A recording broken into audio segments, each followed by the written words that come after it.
Good afternoon, Kingdom Come Community Church. This is the day that the Lord has made. Let us rejoice and be glad in it. This is your pastor, Reverend William Moses Somerville. Welcome to our guests, people who are joining us.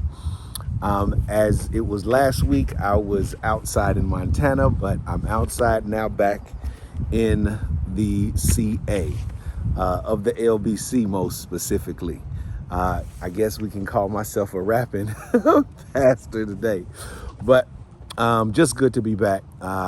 Great spending time with my other son who lives in Montana, and I catch bugs in my Bible as we go, as we're trying to be conventional yet unconventional all the same.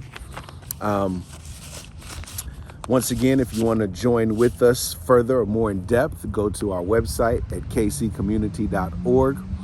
And if you want to make a contribution, a tax-deductible contribution, go to the same website of kccommunity.org and click on the donate button. And there we will receive your tax-deductible contribution as we continue to navigate this mystery called life in this journey we know to be faith.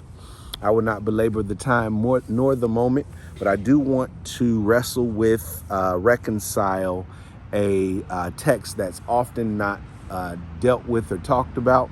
And if you can meet me in the Old Testament, in the book of Lamentations, it's right after Jeremiah and before Ezekiel. Right after Jeremiah and before or between Jeremiah and Ezekiel, Lamentations. And I'll be starting with the first chapter and reading the first 6 verses of the New Revised Standard Version of the 11th century Masoretic text. Lamentations chapter 1, starting at verse 1. These words faithfully recorded. How lonely sits the city that once was full of people. How like a widow she has become, that she was great among the nations. She that was a princess among the provinces has become a vassal. She weeps bitterly in the night, with tears on her cheeks among all her lovers. She has no one to comfort her, and all of her friends have dealt treacherously with her. They have become her enemies. Judah has gone into exile with suffering and hard servitude. She lives now among the nations and finds no resting place. Her pursuers have all overtaken her in the midst of her distress. The roads to Zion mourn, for no one comes to the festivals. All her great gates are desolate. Her priests groan, her young girls grieve, and her lot is bitter. Her foes have become the masters. Her enemies prosper because the Lord has made her suffer for the multitude of her transgressions. Her children have gone away, captives before the foe. From daughter Zion has departed all her majesty. Her princes have become like stags that find no pasture. They fled without strength before the pursuer. I have read for our hearing and edification Lamentations chapter 1, verses 1 through 6. May the Lord add a blessing to the reading, hearing, doing, and lovers of God's word. A title we can tag up on this text, a subject we can connect to this sermon, is on this thought: a cry beyond help. A cry beyond help. What we see here in this text gives a moment in the time of Jerusalem where it was considered the holy city is now the not so holy city. The children of Israel have been pushed out due to the Babylonian Empire, and not just pushed out, but their what was the Israelite empire or the Judaic empire, where King David and Solomon and those folks saw, it's all now gone. There's little room left and little to nothing left in this city, and most specifically the city of Zion. And this text highlights Judah about going out of the people who have gone out where they have a history of having exited a place of oppression to get to a promised land of freedom, liberation, and reconciliation.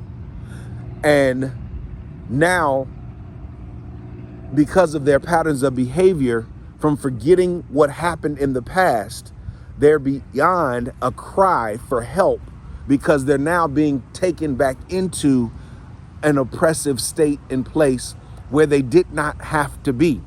And they're beyond a cry for help.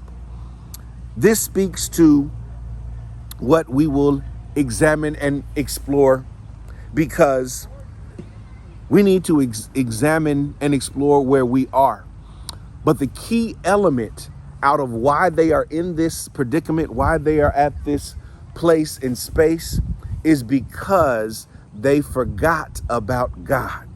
And Lamentations as a book highlights the root word of lament, because the writer of this text is lamenting over the fact that there are a people who have a real direct connection and relationship with God, and they took the title of God's chosen people to the extreme, as if thinking they did not have to be in relationship with God because they were chosen by God.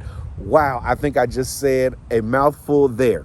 And that could mean something to us as Christians, as people of God. Just because we choose God and are chosen by God does not expunge us from having a relationship with God. We have to keep and maintain the relationship. We have to serve and support the relationship. We have to cultivate the relationship. And that's what this text is suggesting in these opening verses of this lament in this book of Lamentations, reflecting why the children of Israel are in the position that they are in. They have forgotten about God. And three things that I would like to unpack in how they have forgotten about God. They've forgotten about God through their history. They've forgotten about God through the God of help. And now they are crying for healing, because only healing is what can address what has taken shape in place.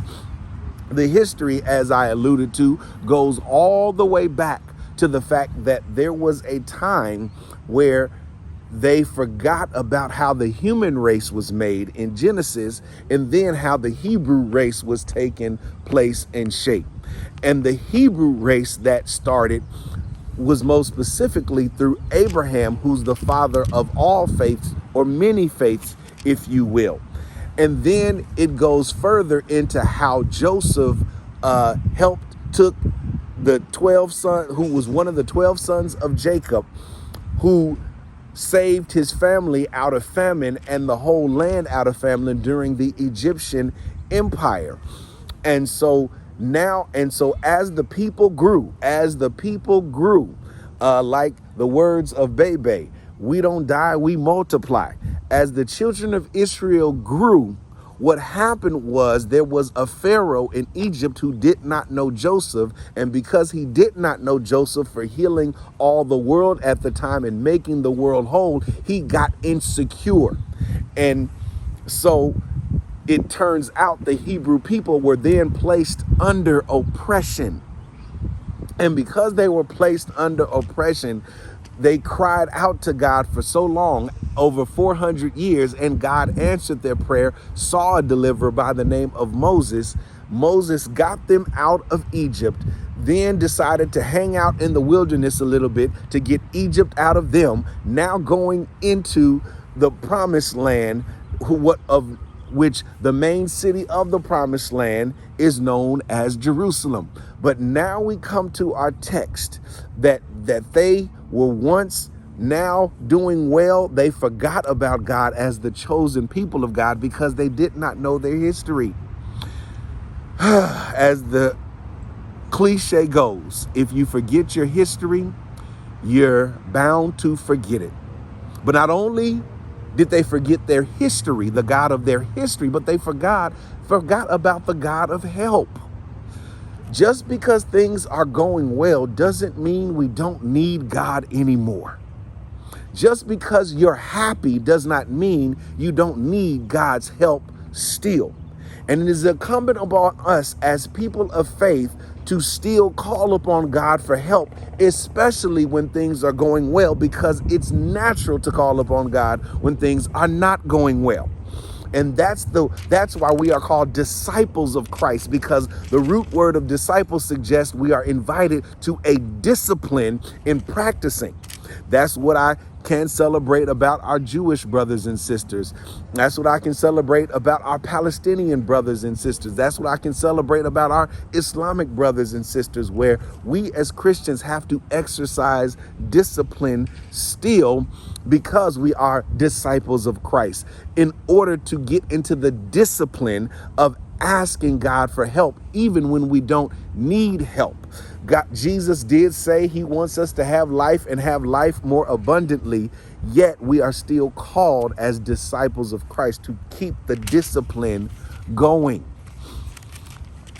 But not only that, because we know or need to learn our history, because we need to recognize the God of help, we still need God to heal.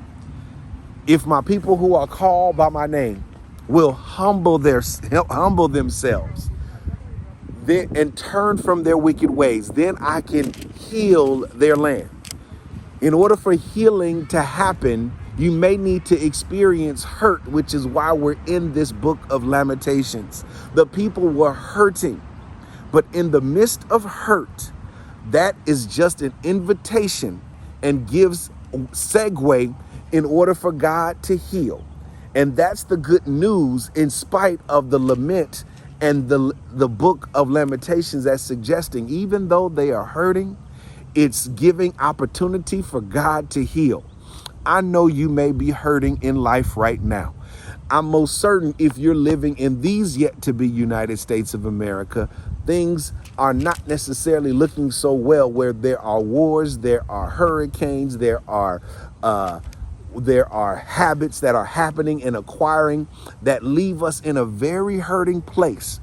But in the midst of the hurting place that we're in, it's good to know that we have a God who loves us so much that he gave his son into this world that he loves so much, that his son has the capacity, as we invite him, to heal us, keep us. But it is incumbent upon us to humble ourselves. And that's the gift of what hurt can bring. It gives us opportunity as ourselves to humble in order for God to heal. And it is my prayer this week that we navigate and reflect upon what it means to humble ourselves, to further invite God to heal in only the manner in which God knows how. God bless you.